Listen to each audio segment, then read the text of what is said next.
Hope is real, recovery is real, and we will celebrate that recovery because it's changing and, as you know, saving people's lives.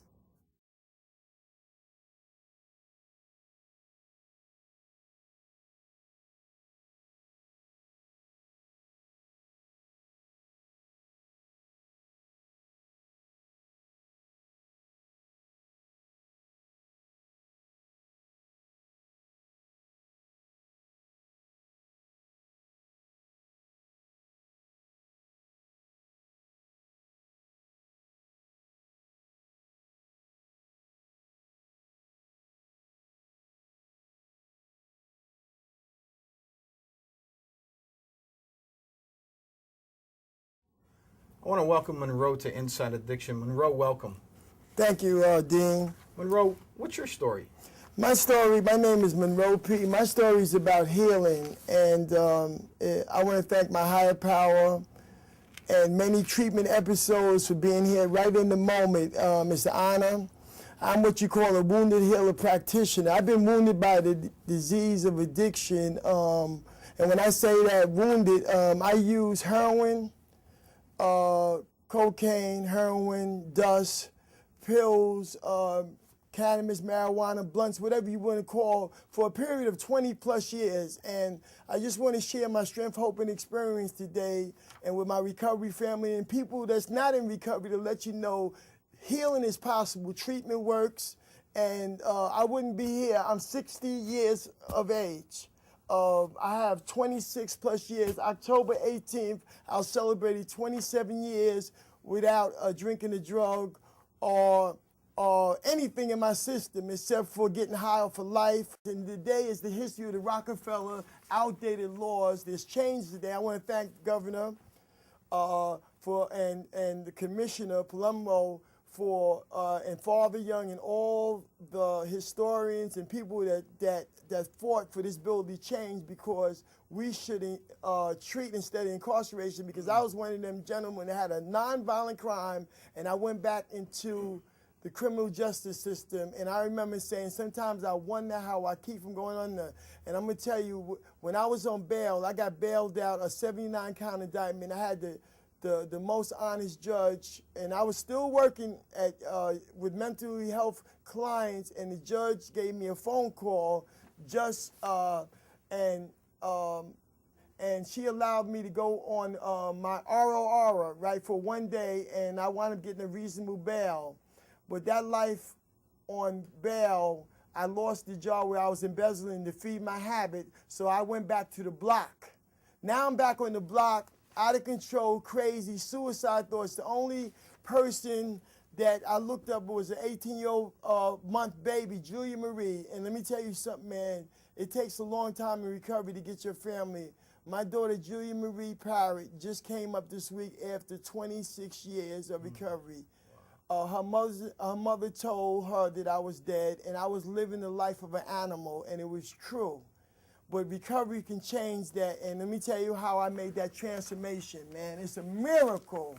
It's talking about the process of transformation and healing. I wind up detoxing from methadone, street methadone, because I went back to the methadone, but I started buying street methadone because my ego was too big to go on a formal program, and I had to kick in downstate, Fishkill.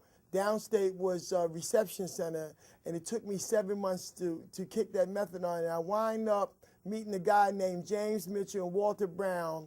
And Mitch had 37 years from Long Island, and he wanted to go to Pilgrim State, and I wanted to go to Staying Out, which Staying Out is the program at Arthur Kill. It's a therapeutic community that helps addicts, and they have reentry programs. Ron Williams is the executive director. So I'm giving a little shout out to Ron because he's an ex-offender that's made it. And I wind up in Magic Mountain in Mount McGregor in Wilton, New York. They call it Magic Mountain. And I left Mitch in downstate, and they called me Money in Population. That was my street name. And when I went to Population, Mitch said, "Are you down?" And in prison, you don't say you're down with anything. He said, "Down." I said, "Down with what?" He said, "The drug program." I met the chaplain, the senior chaplain, Father Peter G. Young, and he wants to start an inmate-run program. Well, as a criminal, I know how to play the game. I gotta look good for the parole board to get out of jail so I can get high or learn how to manage my disease. Because secretly, this is for some members in treatment now who wants to try to manage their disease and try to control. It never did work. You know what I mean? You have to surrender to win. And I had never heard, you don't surrender in Crooklyn. You don't surrender to nobody. So when Father Young introduced the 12 steps, AA and NA, he had members that were ex-offenders that had problems with alcohol and substance abuse, and they came back in because he was white, a Catholic priest. I didn't trust him. And I remember saying, Father, what's your angle? I'm a con man. Now I con for good. You know, I get back to the community, but I said, what's your angle? Why are you helping us inmates? Because I watched him for a year in the program. I was the first inmate coordinator of this inmate-run program, and he said his angle was to see a fallen man rise. I've been with him carrying that message, man, that any addict could stop using, any criminal could stop selling drugs, and criminals need treatment too because they're addicted to the criminal lifestyle. I was addicted to both. So they both need to be treated simultaneously.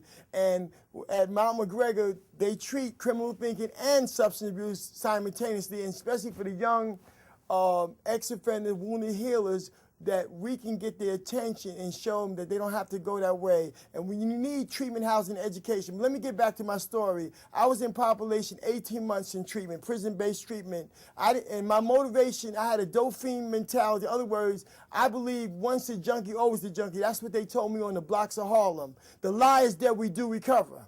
That paradigm has changed through many groups with ex-offenders. There were 64 members in my group at Mount McGregor camp, and they used to say, Parrot, you're going to get high. I said, I don't know what I'm going to do when I go in. And they got me to thinking. I'm grateful to those members that made me accountable. They gave me pull-ups every day since I was the coordinator. They said, you might live in this program inside, but what are you going to do when you go outside? These are the type of questions that they posed me, and they were excellent. I used to say, between me and success of the drug, do I want a success? I used to do self-talk. My thing was to learn how not to use and get a millionaire. Well, I've been out of jail 25 years. If you add 50,000 times 25 years, I reached that goal. So those that's profiteer, but this is the turtle game. This is the slow game. You know, you can't get nothing fast, you'll lose it. You know what I'm talking about, gentlemen. That's what addiction is, a fast pace. This is a slow game, but it's a sure game. In fact, some polices are my friends and parole officers, man, you know, that I parlay. That's a miracle. You know what I mean? It's a miracle that I'm here in the commissioner's office. I'm with Dean Inside Addiction. He has a powerful story. I love my recovery. I love healing. And I'm not healed. I'm not cured. I'm wounded.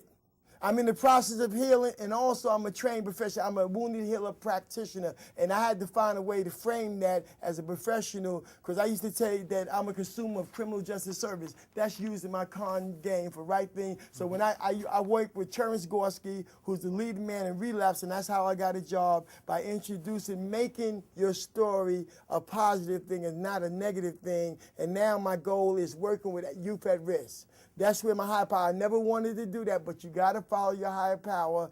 And this summer, I brought some ex-offenders and two mothers in, and we did at my timeshare, which I own, and I did a retreat, and the corporate world gave me a 4-bedroom villa. The host and everybody had a 2-bedroom villa, and we brought youth at risk. And those kids today, they fish, swim. Some of them never been out there a block. And when you take a person in a new environment, like a therapeutic community, like Mount McGregor, the Magic Mountain was for me, you could see change occur and transformation, right? And I don't know what I would do. I'm a lifer. I'm addicted to helping, because that's when I go behind the walls every other week, those guys, all the problems I had, I want you to try it, man. Having had a spiritual work, and this is the 12th step. I carry the message to the still suffering addicts and criminals, man, who's suffering, man, in the moment, right now. And I want to thank you, Dan, for the opportunity, for your show, for the inspiration you are to me, reading your bio and your partner. And I love you for doing this show. Thank you for me sharing my strength, hope.